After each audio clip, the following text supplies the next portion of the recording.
Antonio Sosa, mayor, empleado de banca, hombre del carnaval, emprendedor. Mi personaje de hoy, nacido en un año del siglo pasado, nacería en el barrio de San Juan, pero desde muy pequeño se trasladaría con su familia al barrio de Vegueta. Durante 60 minutos vamos a tener la posibilidad de entrar en su interior, de descubrir una existencia llena de vivencias.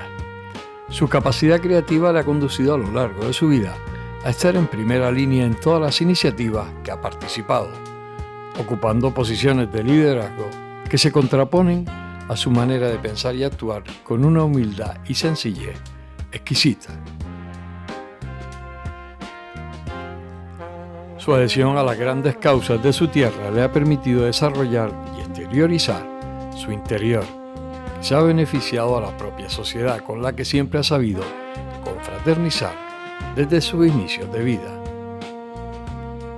Otra característica que define a nuestro personaje de hoy es su buen corazón, siempre preocupado y sensibilizado en proporcionar ayuda al que lo necesitaba.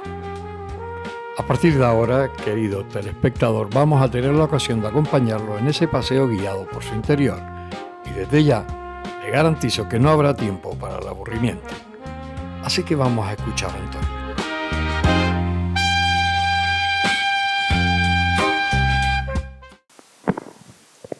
Antonio, ¿cómo son los recuerdos tuyos de infancia? ¿Tú naciste en San Roque? En San Juan. En San Juan, perdón, en San Juan. Porque además tu familia es de San Roque de Valsequillo. De Valsequillo, sí. Exactamente, que no es el San Roque de las Palmas, sino el Valle de San Roque. El Valle de San Roque. ¿Cómo son tus recuerdos en San Juan esos primeros años de tu infancia? Bueno, en San Juan yo no lo recuerdo porque yo de meses, mi padre ya consiguió una casa cerca del negocio que tenía, que era allí en el mercado de Las Palmas. Y entonces se vinieron a vivir ahí a Vegueta, a la calle Audiencia, número 9, que está ahí cerquita de la ermita de la Casa Colón, de Colón. Y allí transcurrió mi infancia, así como todos los niños de la época, con las pelotitas de trapo y corriendo delante del guardia del Guindilla. Porque no con los amigos de la zona. No permitían jugar con pelotas. Bueno, la infancia fue un poco, comparándola con la vida que hay hoy día, pues un poco jodida, porque nos prohibían hasta jugar a la pelota en la calle. ¿No se podía jugar a la pelota en la calle? No, los guardias venían, te quitaban la pelota, a veces te multaban, y en fin. Y te multaban. Teníamos que estar corriendo y escondiéndonos, que viene el guardia, pues, todo el mundo corriendo y a coger la pelota, si no se la llevaba el guardia. Porque normalmente si la agarraba el guardia ya se perdía, ¿no? Y hubo una época en que venían en bicicleta y decía, el guardia en bicicleta, y todo el mundo corriendo y a esconderse por ahí. Porque hasta que en aquella época no había tantos coches, ¿no? Bueno, había muy pocos coches, entonces, y en la zona aquella, casi lo más que pasaba por ahí eran los piratas de Delde, porque tenían la parada detrás de la catedral, claro. Bajaban por la calle Montes de Oca, era el tránsito mayor que había. Y una vez que estuvo ahí también, una cosa curiosa que la gente no creo que lo recuerde mucho, estuvo en la puerta de la casa de los Ramírez Betancourt, el que fue alcalde, una parada de coches de hora, de casa, que iban a la Matula. A la Matula. Que le hacían competencia a la guagua de San Roque.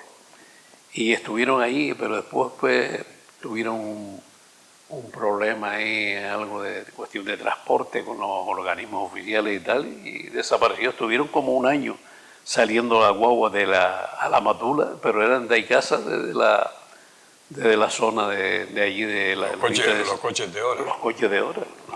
También llamados Icaza. Icaza, eso. Autobuses Interurbanos Canarios Sociedad Anónima, que se fue al tacho en los años 70, desapareció. Sí. ¿Cómo recuerdas tú las Navidades de chico? Las Navidades, pues salíamos con nosotros medio en familia el día de Navidad, y en Año Nuevo lo que hacíamos salir por ahí de parranda, pues ya cuando éramos más jóvenes, por eso te iba a decir, con la guitarra y el timple nos íbamos por ahí a la calle Triana o por así, por zona. De pequeño tú notabas que llegaba la Navidad, se notaba en la casa. Sí, la verdad que en mi casa sí, la Navidad la celebrábamos. Y el Año Nuevo, pues ya te digo, más en la calle. Y ya después, pues, cuando ya más galletón, pues ya íbamos a los bailes del Teatro Pérez Galdós, cuando se hacía el 28 de diciembre, y ¿Y los Reyes cómo los recuerdas de pequeño? Bueno, los Reyes... ¿Tocaba algo? ¿Te daban algo? Sí, siempre caía algo, más bien algo de ropa y demás, juguetes, los clásicos de la época, que eran los juguetes que se hacían en la zona de Levante, ahí en Valencia y demás, que no eran los juguetes chinos de hoy día. Y jugábamos con cosas más bien hechas manualmente, con ruedas de palo, de las ruedas que teníamos, y los boliches y demás. Pero sí, los Reyes, la verdad, que nos hacía ilusión la cabalgata. Pero el tema del Papá Noel ni se olía. Bueno, eso ya no. En esa época el Papá Noel, eso fue un invento americano que nos han metido ahí.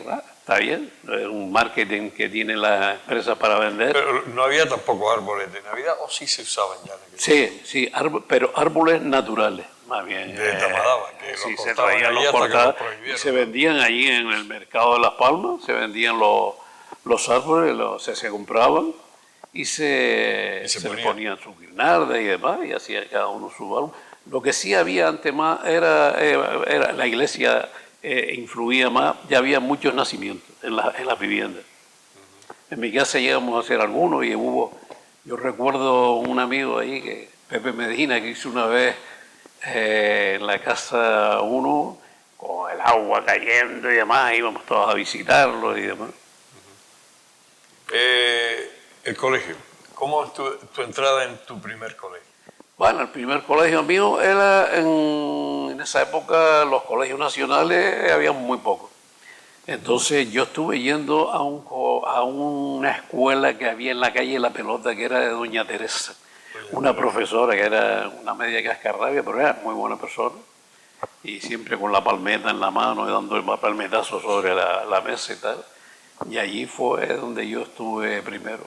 Después estuve en el Corazón de María, ya estudiando la fase de ingreso. Y ya después, cuando falleció mi padre, me fui interno a los Salesianos. Estuve un poco tiempo aquí en los Salesianos de Las Palmas y el bachiller ya lo hice en Teror. Y ya después ya terminé la revalida y eso aquí en el instituto. ¿Tu relación con la iglesia y sobre todo con aquellos colegios de curas de aquella época, cómo era? ¿Cómo lo habías tú? No, la verdad es que fue bastante interesante, me ha influenciado bastante, aunque yo con la iglesia pues estoy bastante distante, pero reconozco que me influyeron bastante en mi forma de ser, es decir, en el saber estar, en organizarme en la vida, en la disciplina, en la forma de tratar a las personas y demás, influyeron bastante, y en el plan creativo que tenían los salesianos con sus fiestas, sus obras de teatro, participamos mucho en obras de teatro y demás, y la verdad es que influenciaron bastante en mi época de joven. ¿Se notaba en aquella época tuya, se notaba el régimen que había? ¿Se notaba en la calle, se notaba en los jóvenes? Sí, sí, la verdad es que había miedo. Sí, a expresarte públicamente cualquier cosa. Oh, cuidado que te pones ahí, cuidado que viene y tal, cuidado que esto. Siempre era el temor a... Sin embargo, yo recuerdo, y me imagino que tú también, Antonio, que los mejores chistes sobre Franco y sobre toda esta gente fue en aquella época, que la gente lo fabricaba. Hombre, y se los decía un poco a escondidas. A escondidas, ¿no? Sí, sí, la verdad es que sí, eso era... bueno, en esa época creo que estuvo prohibido la canción esta de Se va el Caimán, porque Franco por lo visto iba a Galicia, a una zona de cacería, que había un barranquillo y le cantaba Se va el Caimán, se va por la barranquilla. Y creo que estuvo media prohibida. Bueno, también que le decían Paco el Rana, porque siempre estaba inaugurando embalses, pantanos. Fue una época un poco triste para los jóvenes porque salíamos de una guerra entre españoles y entonces se tardó mucho en volver a... Estamos un poco aislados de Europa. Cualquier cosa que venía, como teníamos aquí los puertos francos, pues como cualquier cosa que venía por medio de los puertos era una novedad. Sí, aquí recuerdo las cervezas en lata. Más adelantado que en el resto, ¿no? Hombre, sí, porque gracias a la cuestión del puerto, pues aparecían muchos productos y muchas cosas que... Incluso los discos que venían a lo mejor antes aquí que... Exacto, los discos, los embutidos, las cervezas, ya te digo, que venían en lata y tal. Y también influía también, por ejemplo, en mi caso, mi hermana, que en el año 56 se fue a Venezuela y se casó, y nos traía cosas de Venezuela en la época de Pérez Jiménez, en la dictadura de Pérez Jiménez en Venezuela, que aquí no las veíamos ni de coña, vamos. Yo recuerdo que me trajo una vez un transistor, un Sanyo, y lo llevé al Valle San Roque, ahí donde yo iba a casa de mi abuela y demás, y la gente vio aquel aparato y dice, coño, y eso habla y tal. Y digo, esto es una radio de pila y bueno, cualquier cosita de ese era ya una novedad. Cuando empezaron a venir por ahí, por el puerto, las revistas estas de nudismo y demás, pues, la gente escondiéndola de coño, pues la iglesia influía mucho en esa época. Sí, sobre todo porque la represión, sobre todo con respecto al sexo, con respecto a todo esto, la iglesia era muy fuerte y sobre todo con el régimen. Yo recuerdo en el pueblo de mi madre que había un local que le decían La Sociedad, donde iban la gente a bailar en su momento y tal, que el cura prohibía el baile, prohibía bailar. Ya no te digo ya lo demás. Sí, la iglesia influyó bastante y en ella se apoyó el régimen franquista para prohibirnos muchísimas cosas. Tu época de joven, que bueno, estás en los salesianos, estás interno, pero te daba tiempo después para irte a las famosas reuniones que se hacían. Bueno, sí. Pues resulta que mi padre desgraciadamente falleció en el año 58 en un accidente y nosotros teníamos una casa grande ahí en Vegueta y en la parte de abajo era un almacén que tenía mi padre y entonces ahí aprovechamos y Miguel Ángel Barrio Nuevo, un amigo de ahí, de Vegueta, que había estado allá, había viajado, en esa época se viajaba poco, pero él fue a estudiar música y demás a Francia y vino ya con unas ideas un poco más avanzadas que nosotros y dijo, vamos a hacer aquí un club y demás. Y en los bajos de mi casa y hacíamos las clásicas reuniones. Con las luces rojas en el centro, ¿no? Cambiábamos la decoración toda la semana y teníamos ya un grupo de amigos que de ahí salieron varios matrimonios, como 8 o 10 que conocieron a sus mujeres en esas reuniones y se quedaron. Precisamente estamos reuniéndonos los amigos de Vegueta, ya los que quedan, porque ya algunos han fallecido. Nos reunimos de vez en cuando en una comida y hace poco hicimos una en los hermanos Rogelio ahí, y me dijo una vecina ahí, amiga de toda la vida, Piluca, que dice, Antonio, mucho bailé yo en tu casa y tal. Digo, la verdad es que sí, hacíamos unos tenderetes muy cuidados. Tenés así que el cura que respetábamos la Semana Santa, pero el cura de San Agustín Fue una vez pasaba por ahí por saludarla en la tienda de mi madre y le dice, Juanita, dígale a su hijo que por lo menos en los bailes respete la Semana Santa. Y la verdad es que no, nosotros en Semana Santa no, porque en Semana Santa en esa época estaba prohibida la música, Sí, nada más que no había se podía cantar. música sacra, que la emitían las emisoras. Bueno, estaban los cines, todo se quedaba bloqueado. No se podía pasar, no circulaban los coches, estaba prohibido por delante de las iglesias. Por delante de las iglesias. Sí, o sea, había que circular por donde no estuvieran delante, porque dice que el Señor estaba muerto y que no se podía. Sí, unas cosas un poco anticuadas ya, que hoy día eso se lo contamos a los jóvenes y ni se lo creen, ¿no? Y a nivel económico, ¿cómo te sentías tú? Porque me imagino que la situación que ya en los demás sitios de Europa empezaba a funcionar, aquí en Canarias, ¿cómo caminaba? Bueno, a nivel económico, concretamente nosotros, mi familia, estábamos bien porque mi madre tenía su tienda, aunque nos quedamos huérfanos jóvenes, pero mi madre fue una mujer muy echada para adelante en este caso y tiró del carro de nosotros y nos desenvolvíamos bastante bien, no teníamos ninguna dificultad y tal.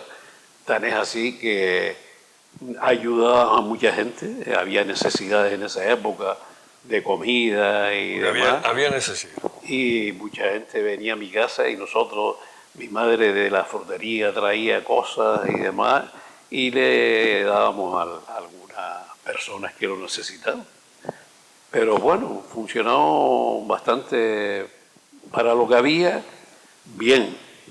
A cumplir mis 18 años yo tenía mi coche, en fin, ya fuimos avanzando un poquillo. Después, en la época ya de los años 60 y pico, cuando empezó el turismo, con la época ya un poco el gobierno cambió, cuando entró el Opus Dei, con los López, los López de Letona, López no sé cuántos, y esos fueron abriendo un poco el país al turismo.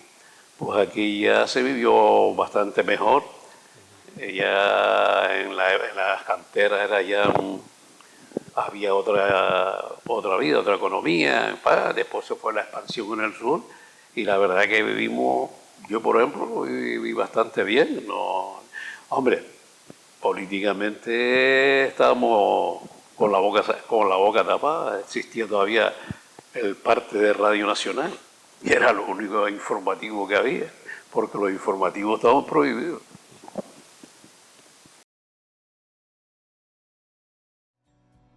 El ahorrador de electricidad estaminal es el único aparato del mercado comprobado que reduce el consumo de electricidad después de haberse instalado en miles de hogares en Canarias.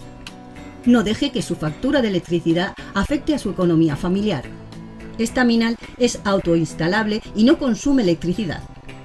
Estaminal le garantiza una reducción de un 20 hasta un 35% de su recibo de luz.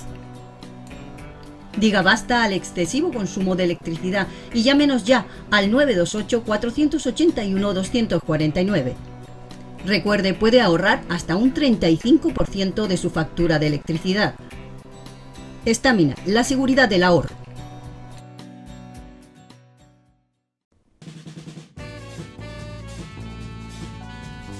El ahorrador de electricidad Estaminal, tras muchos años de instalación en Canarias y ser elegido como producto del año en ahorro energético a nivel nacional, le ofrece la posibilidad de ahorrar de un 15 hasta un 35% de su consumo en su factura de electricidad.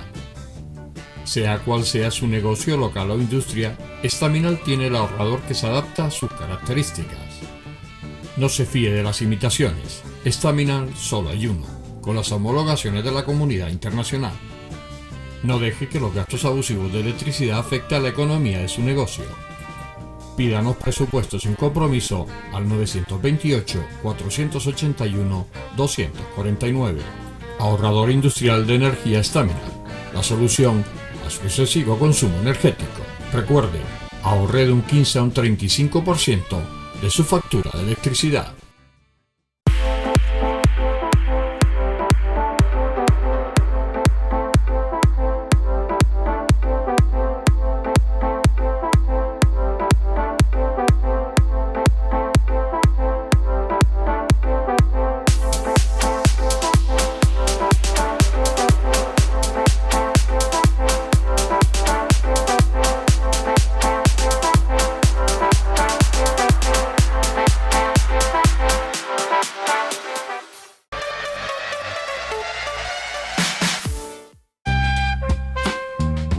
Ha transcurrido el primer tramo de entrevista, sus vivencias en el barrio de Vegueta de niño jugando a la pelota y que tenía que sortear la persecución de los guindillas que no permitían jugar en la calle bajo riesgo de multa o pérdida de pelota.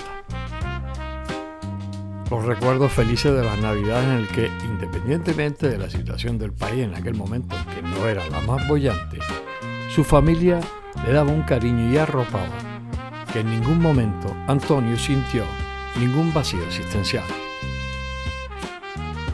Como han podido comprobar desde el primer momento escuchándolo con esa dulzura y tranquilidad, te transporta a otra dimensión, en que no notas el transcurrir del tiempo y te imbuyes de una sensación de bienestar que no te permite desviar la atención de Antonio.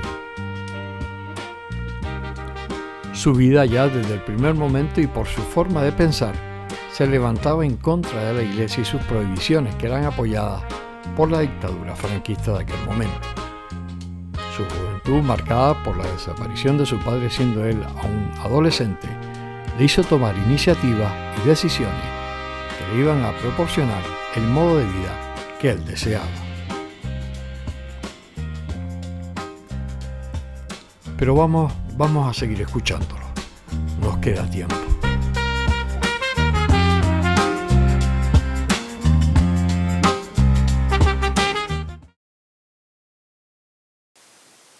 Antonio, estás en los Salesianos, interno, haces el bachiller, sales de ese bachiller y decides estudiar, bueno, prepararte pues, para la administración, para la banca, porque no decides irte porque no había muchas posibilidades aquí en Gran Canaria de estudiar en ninguna universidad. No, en esa época. No creo que estudiara tampoco ingeniería, no había nada, ¿no? Había que salir fuera. Hombre, era más complicado que hoy día, es decir, la verdad es que... Yo me imagino que estaba la escuela de altos estudios mercantiles, existía. Sí, la escuela de comercio. Sí, iba mucha gente de la escuela de comercio.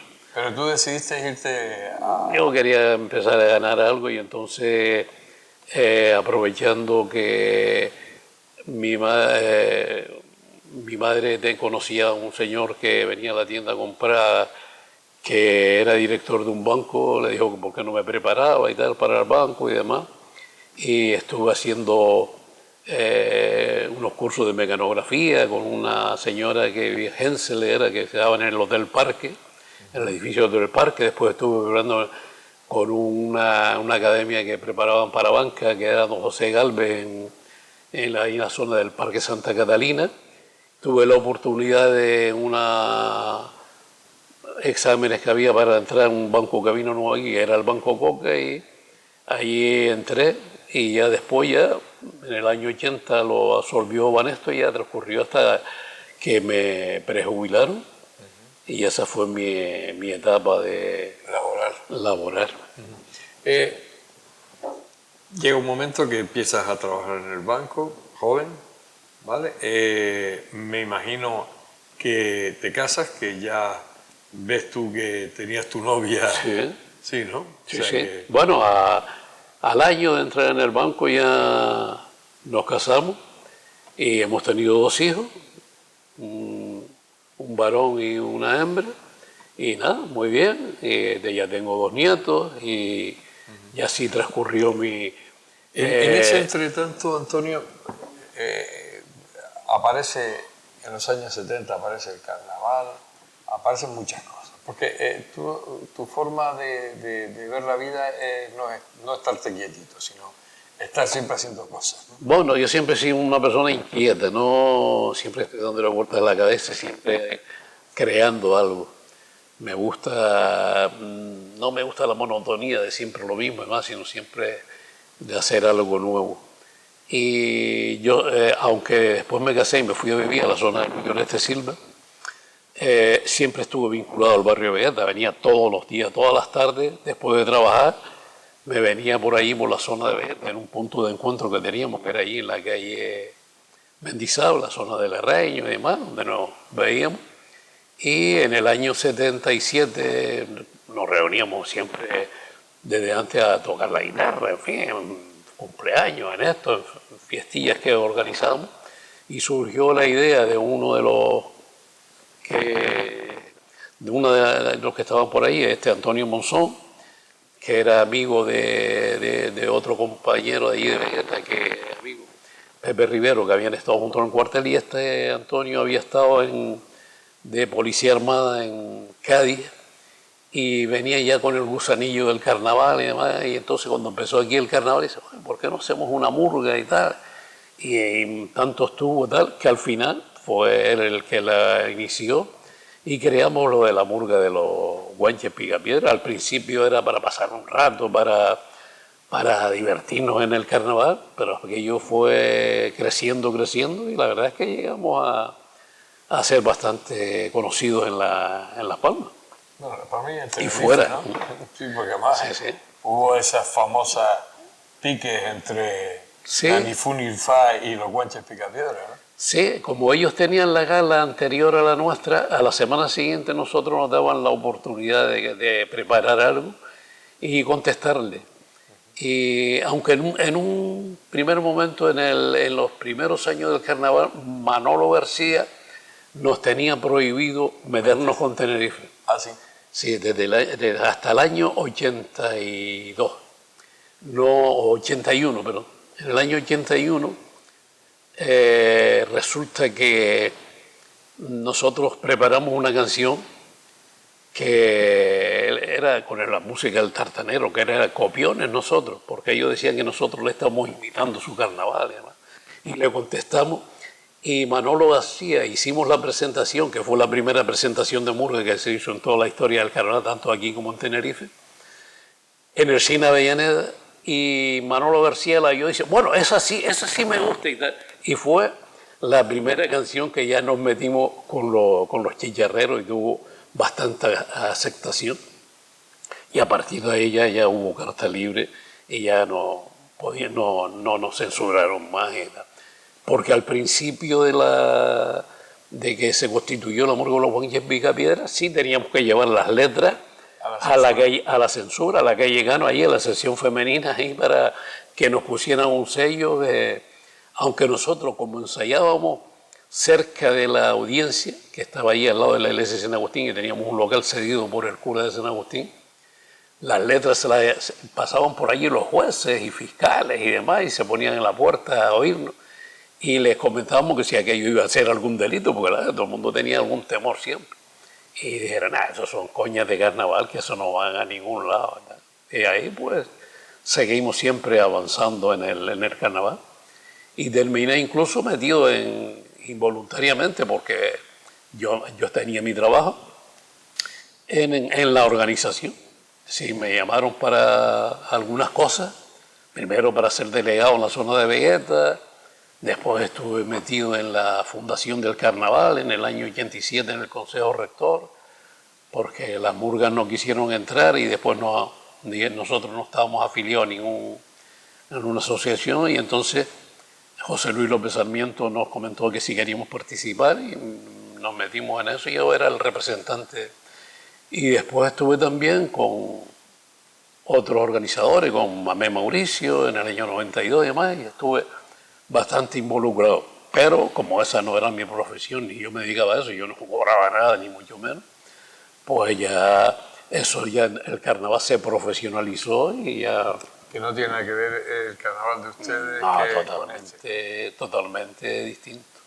El carnaval de antes era más pueblerino, más pueblo, pero tenía más una cosa que se llama sabor. Sí. Había más máscaras, había puntos de encuentro donde nos veíamos. Era más popular. Más popular. Hoy día es más espectáculo. Todo cambia y hay que aceptarlo. Y hay menos máscaras, hay menos gente que sale. Y más dinero. Y más dinero, porque yo hubiera querido máscara es que tener el presupuesto que tienen ahora los carnavales. Sí, bueno, el presupuesto nuestro era ridículo. Nosotros pagábamos poco dinero, era 100 pesetas o algo así mensual para los gastos. Nosotros nunca fuimos de presupuesto grande, ni mucho menos. Y nunca recibieron nada, ¿no? Bueno, nosotros al comienzo del carnaval las aportaciones eran nuestras, de los propios socios y casas que nos ayudaban para publicidad. Y a partir del año 82, por ahí, nos llamaron del patronato del carnaval que nos iban a dar una ayuda y la primera ayuda que tuvimos fueron 40.000 pesetas. A partir de ahí ya, sí nos ayudaban cada año con una pequeña cantidad, pero bueno, que venía bien. Tu relación, aparte de ser carnavalero, tu relación con el mundo del motor también ha tenido su gracia, ¿no? Bueno, y a mí siempre me han gustado los coches. Yo nada más que cumplí los 18 años y al día siguiente ya fui a sacarme el carnet de conducir. Y siempre estuve alrededor de coches, porque mi padre tuvo camiones, tuvo coches y demás, y siempre me ha gustado. Y llegaste a correr algún rally, ¿no? sí, participé con mi cuñado en el primer rally Maspalomas y en otro he participado. Después últimamente en las clásicas, cuando ya en esta segunda etapa. Y siempre he estado relacionado con el mundo del motor. Me compré mi coche antiguo cuando tenía 20 años todavía, que era un Ford. Compramos entre varios amigos ahí de Vegeta para los tenderetes. Después tuvimos otro coche, otra furgoneta también clásica. Y siempre metido en el mundo del motor, con la mecánica y demás. Siempre involucrado en ese tema. Y después ya Manolo Verona, que era presidente del Club Automóvil Antiguo, era cliente nuestro en el banco y tal, pasó un día, bueno, te voy a fichar y tal para que participes con nosotros en el Club de Coches Antiguos y tal. Y me hice socio, entré de secretario y ya llevo 30 y pico años de secretario. Te dijeron que era para un periodo de 6 meses, ¿no? No, sí, me digo, nada, sustituyendo porque el secretario anterior se quería marchar y tal. Dejar el tema, no se marchó de socio, sino dejó la secretaría porque no tenía tiempo y bueno, ya me quedé ahí. Y aquí estoy porque el puesto de secretario no es muy apetecible y yo me entretengo y aquí andamos. En el tema laboral termina tu trabajo en la banca. Sí, yo tuve la suerte de que a los 50... Porque antiguamente, y perdón Antonio, antiguamente decía, consigo un puesto en el banco o en el cabildo y tal. Hoy eso ha cambiado también, ¿no? Bueno, sí, hoy día... el puesto en el banco no en el puesto del banco, ¿no? Antes era un adiós yo, o sea, estábamos bastante bien, teníamos algunas cosas que nos beneficiaban, bueno, la residencia y tal, los viajes, las becas para los hijos, estudiar y demás. Y entonces, a los 53 años, con la renovación de la banca ya, con la informática y demás, me propusieron la jubilación, vi que era una cosa aceptable, que me interesaba, y preferí la calidad de vida y ya dejé el tema del trabajo y me dediqué a las aficiones, que era la banca, el carnaval y hacer algo por ahí creativo. Es decir, teníamos un grupo de amigos que nos reuníamos en la casa de un amigo. También con la música, ¿no? Con la música, es decir, en Valsequillo, en Tenteriguada, hacíamos unas fiestas que estábamos durante todo el año trabajando, haciendo decorados y demás para una fiesta de carnaval que hacíamos. Llevábamos a entrar allí 250, 300 personas con orquesta, además, en una casa de campo.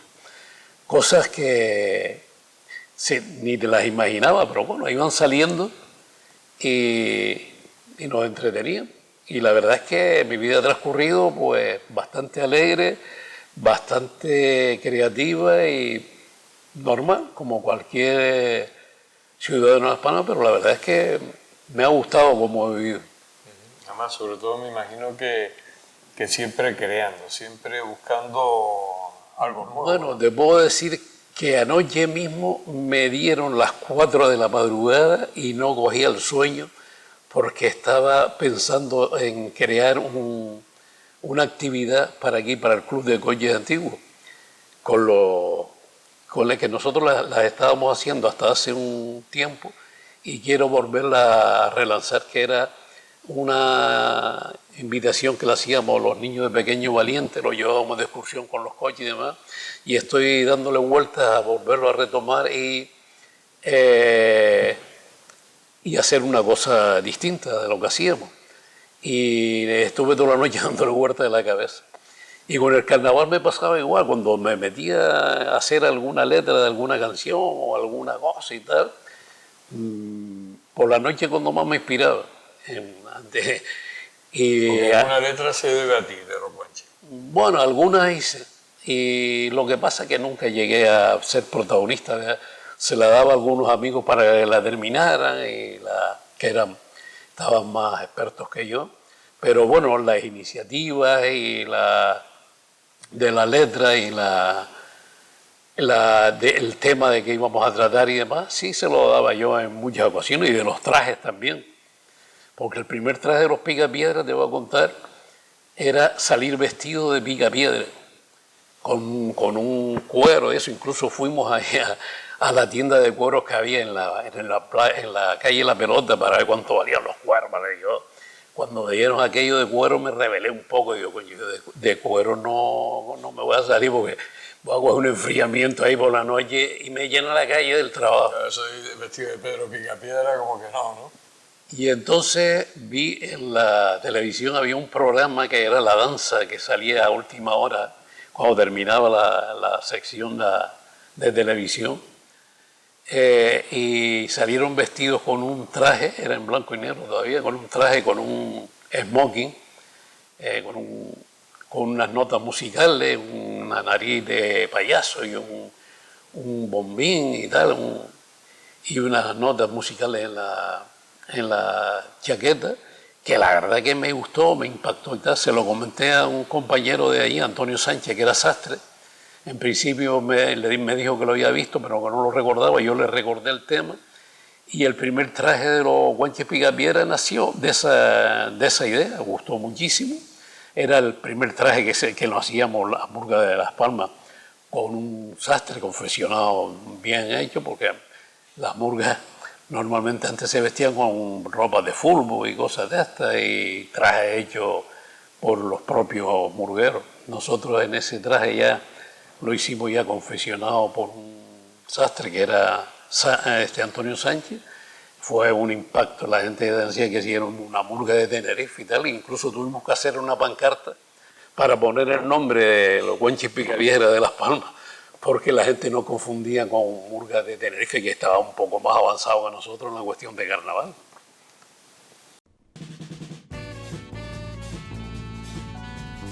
El ahorrador de electricidad Staminal, tras muchos años de instalación en Canarias y ser elegido como producto del año en ahorro energético a nivel nacional, le ofrece la posibilidad de ahorrar de un 15 hasta un 35% de su consumo en su factura de electricidad. Sea cual sea su negocio local o industria, Staminal tiene el ahorrador que se adapta a sus características.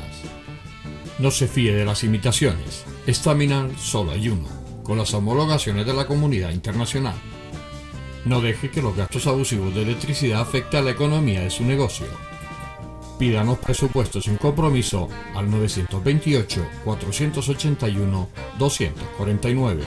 Ahorrador industrial de energía Staminal, la solución a su excesivo consumo energético. Recuerde, ahorre de un 15 a un 35% de su factura de electricidad.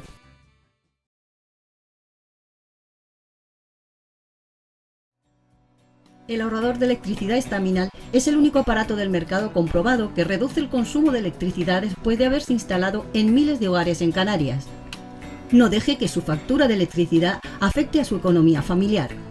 Staminal es autoinstalable y no consume electricidad. Staminal le garantiza una reducción de un 20 hasta un 35% de su recibo de luz. Diga basta al excesivo consumo de electricidad y llámenos ya al 928-481-249. Recuerde, puede ahorrar hasta un 35% de su factura de electricidad. Staminal, la seguridad del ahorro.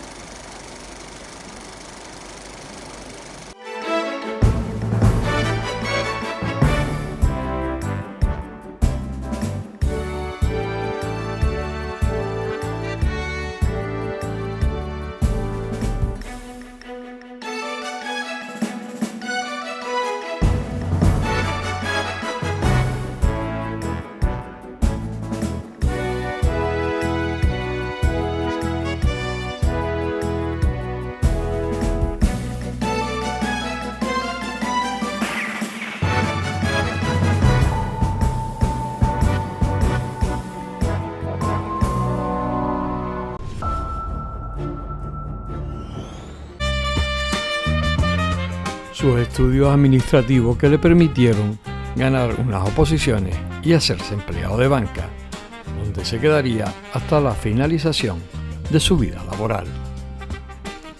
Una de las cosas que lo marcaría es su implicación con los inicios del carnaval en la democracia, creando una murga junto con Germán Suárez y otros, los Guanches Picapiedra, que marcaría un antes y un después en el carnaval. Su posterior ingreso en el patronato del carnaval con Manolo García y también su separación del cuando ya el ayuntamiento tomaba la iniciativa de organización. Algo que también ha llenado parte de su vida es el ser coleccionista de automóviles antiguos y que le ha llevado a ser durante estos últimos 30 años secretario del Club de Automóviles Antiguos de Las Palmas. Desde que estamos escuchando a Antonio les puedo asegurar que no me he dado cuenta de que han pasado minutos, ya que he estado absorto con su fácil verborrea y esa sensación de que percibe de que estás ante una buena persona, de las que no abundan, por desgracia, en estos últimos tiempos. Pero vamos a seguir con él, todavía nos tiene que transmitir desde su interior vivencia que no nos la podemos perder.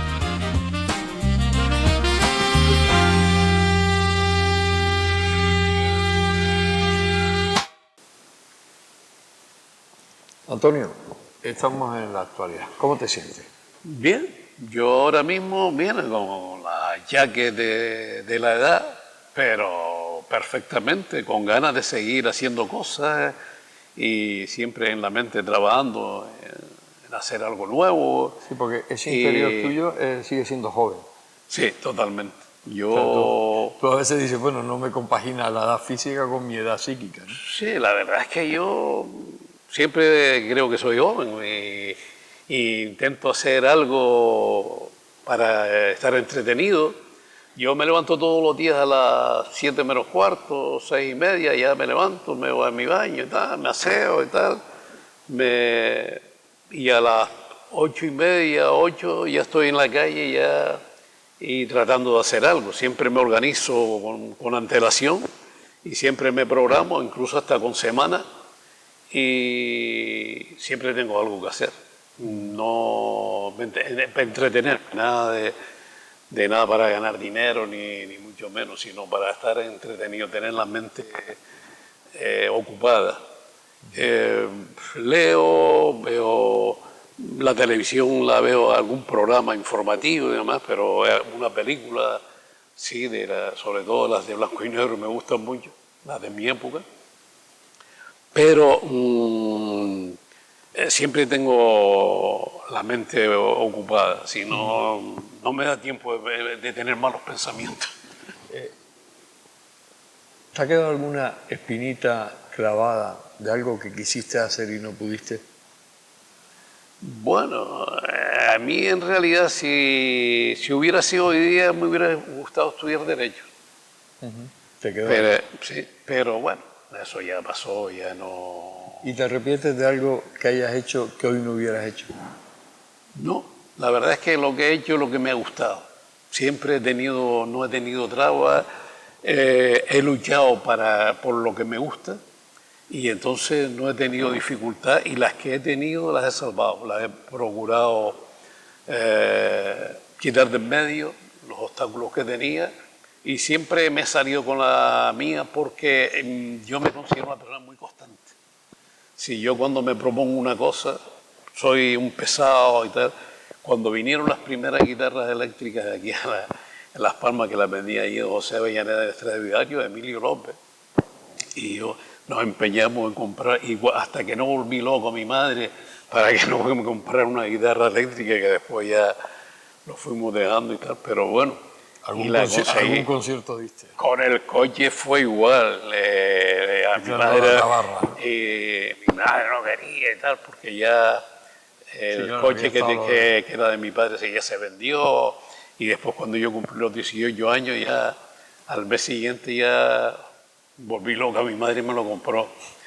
Y siempre los objetivos siempre me he trazado metas que sean fáciles, que no sean muy complicadas, pero bueno, algunas también con complicadas.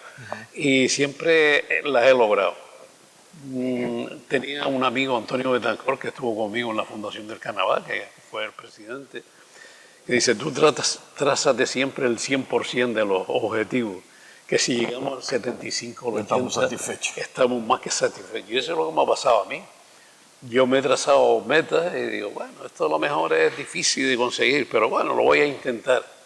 Y casi siempre lo he conseguido. ¿Tienes muchos enemigos? Yo creo que no. Bueno, algunos celillos y tal, sí, pero enemigos no. Yo no creo que tenga enemigos, ni me los he creado, porque yo creo que a la gente hay que entenderla, todo el mundo tiene su forma de ser, hay que aceptarlos como son, unos son de una forma, otros de otra, y a la gente hay que aceptarla como son y no darle más vueltas al tema. ¿Y amigos? Tengo muchos, uno de toda la vida, que nos seguimos reuniendo, nos seguimos viendo, tenemos nuestras comidas, nuestras charlas, nuestra tal, y amigos de Vegeta también, y del tema de los coches, de carnaval. En el carnaval, la verdad es que conocí mucha gente humilde incluso, que yo pensé, digo, esta gente son un poco lejana y tal, y cuando lo ves de cerca, cuando los tratas de cerca, ves la amabilidad que tiene y la cercanía que tiene.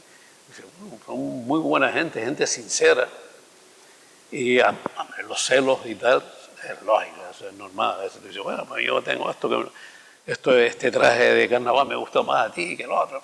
Son boberías, pero en fin, conocí gente en los carnavales que he mantenido la amistad durante mucho tiempo. Y amigos sí, tengo bastante. Yo creo que no me he creado enemigos. No sé si tendré alguno por ahí. Bueno, si tengo alguno, pues que me disculpen. ¿Qué piensas de esta vida actual? Porque estamos viviendo unos momentos terribles, unos momentos de mundo insolidario, de follones por todos lados, de tal. ¿Cómo lo ves tú? Bueno, la gente hoy día vive más a lo suyo. Antes había más comunicación. Conocíamos a los vecinos, sabíamos quién vivía en nuestras calles, en nuestros alrededores, comunicábamos más. Hoy día vivimos en un edificio y no sabemos quién vive en la parte de abajo. Ni en qué piso vive. Bueno, sabemos que vive, pero no tenemos comunicación mucha. Además que a veces cuando hay una reunión de la comunidad o algo. En fin, la vida antes nos comunicábamos más y yo creo que más atractiva que hoy día. Y era más humana. ¿Y de la política qué piensas? Esta política que estamos viviendo. Bueno, porque hablábamos a lo largo de este programa de esa represión franquista que vivimos tú y yo, que hubo una represión y eso yo no lo quisiera más ver en este país, pero esta política de ahora, ¿qué impresión te da? Bueno, yo la verdad es que a veces me ha decepcionado algunas cosas. Gente que yo pensaba, como el Felipe González, que ha traicionado a todos los que en su día que pensaron en él, o algunos más, ves que actúan de una forma que la gente pierde la confianza en los políticos, pero yo pienso que hemos avanzado muchísimo. Sí. Yo no miro hacia atrás, volver hacia atrás es ridículo, es totalmente de tonto. Es decir, hoy día hemos avanzado en todos los aspectos, en el cultural, cualquier ciudadano, cualquier persona puede estudiar libremente, puede elegir su carrera, puede trabajar donde le dé la gana, tiene libertad para expresarse, cosa que antes no existía. Y yo pienso que, aunque con problemas que hay, porque todo no sale perfecto, la verdad es que hemos avanzado muchísimo. Que somos menos comunicativos y tal, porque cada uno va a lo suyo, pues sí, pero todo en la vida avanza y hay que aceptarlo. Sí. Hoy día la informática nos ha ayudado muchísimo, así que en todas las partes de la vida, pues la informática hoy día es lo que atrae. Hay cosas que nadie pensábamos que podíamos el teléfono móvil que hoy nos transmite un montón de cosas. Antes había que escribir una carta y demás y mandarla en un correo, y todo eso ya pasó a la historia. Entonces, en la vida hay que seguir adelante. Yo pienso en los jóvenes, aunque dicen que los jóvenes, que si algunos dicen, no, nos han matado. Yo pienso que la mayoría de los jóvenes son gente preparada, gente con más nivel que había en la época mía, y son muy buena gente. La excepción de una minoría que se destaca y que se hacen notar, eso no tiene importancia porque eso lo habrá siempre en todas partes. Pero yo pienso que los jóvenes son gente con bastantes valores hoy día y que tienen un nivel distinto al que nosotros teníamos en mi época. ¿Tiene muchos proyectos? Bueno, yo siempre tengo proyectos. Unos se pueden realizar y otros hay que esperar, pero bueno, yo pienso que voy a durar 100 años o más. Porque proyectos tengo. Todavía pienso comprar incluso algún coche más para estar entretenido, porque a mí lo que me gusta de los coches, en este caso, que ahora mismo en esta etapa estoy en el club y vinculado a los coches antiguos, es el proceso de restauración, el buscar las piezas. Pero, hombre, claro, porque es lo más que te entretiene, el buscar las piezas, el buscar los mecánicos, el buscar esto, buscar lo otro, es el día a día y te da vida. Y proyectos tengo bastantes, vamos a ver si los puedo realizar, que yo creo que sí. Y también con mi familia, pues con mi nieto, que está muy vinculado a mí, mi nieta que está estudiando en Francia y demás, y mis hijos, porque tenemos una familia que está unida, con mis hijos y demás. Y con mi hermana, que es la única que me queda ya, mis dos hermanas, otros dos hermanos han fallecido, pero que bien, yo siempre soy optimista en la vida, nunca he sido negativo, nunca pienso en lo que va a pasar, porque si piensas en algo malo, dices, pues no solo ni a la calle, no, yo tengo que tirar para adelante y ser optimista. ¿Cómo te gustaría que fueras recordado cuando no estés? Bien, como una persona alegre, una persona sincera y que he ayudado al que he podido. Y yo, mira, yo incluso cuando estaba trabajando en Triana y en alguna ocasión, salía a desayunar y cogía en el banco y me metía 1000 pesetas en el bolsillo, se daba 1000 pesetas y al primer pobre que había por allí se lo daba para que tuviera un día feliz. Una cosa que digo, vamos a dar una satisfacción a esta persona y tal. Me ha gustado hacer bien, de que los demás se sientan satisfechos. A mí lo más importante en la vida no es sino que ver a los que están alrededor mío contentos. Me pongo mis fiestitas y mis juerguitas con la guitarra y tal, en plan tenderete, no en plan de nada, sino en plan de pasarlo bien con los amigos y demás. Y eso es lo más que me gusta, organizar algo. Siempre pendiente siempre tratando para que los demás estén contentos y pasarlo bien.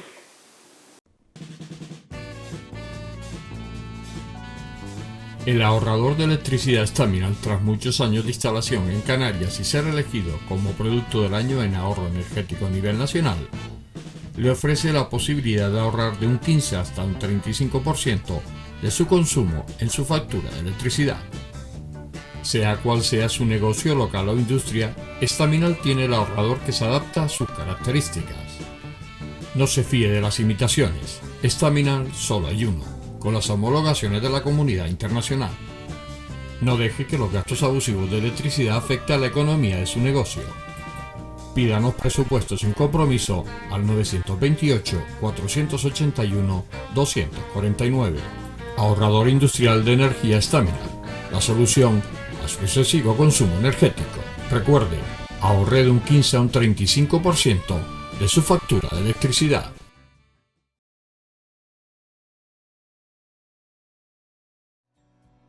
El ahorrador de electricidad Staminal es el único aparato del mercado comprobado que reduce el consumo de electricidad después de haberse instalado en miles de hogares en Canarias. No deje que su factura de electricidad afecte a su economía familiar. Staminal es autoinstalable y no consume electricidad. Staminal le garantiza una reducción de un 20 hasta un 35% de su recibo de luz. Diga basta al excesivo consumo de electricidad y llámenos ya al 928-481-249. Recuerde, puede ahorrar hasta un 35% de su factura de electricidad. Estamina, la seguridad del ahorro.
Tu interior juvenil ha marcado tu vida, lo que te ha permitido ser un creativo nato.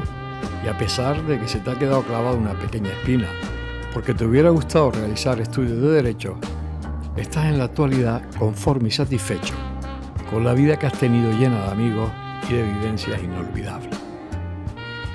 Vamos llegando al final, y se me hace duro terminar y no ayuda para suavizar esta atmósfera en la que estamos en este club de automóviles antiguos de Las Palmas, que nos transporta a otras épocas y nos facilita la labor de cambiar impresiones que no entrevistar con Antonio Sosa. Su apoyo total a la democracia y enfrentamiento desde muy joven a la dictadura de Franco ha sido otra de sus peculiaridades existenciales, junto con la de ayudar al prójimo, viniera de donde viniera. Ahora me estoy acordando de su etapa en el banco, cuando salía a desayunar y se ponía 1000 pesetas en el bolsillo y se las daba al primer indigente que se encontraba resolviéndole el día.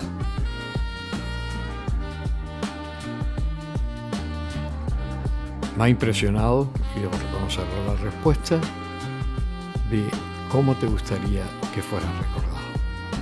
Y tú me contestabas como una persona alegre y sincera y que ha intentado ayudar al que lo ha necesitado.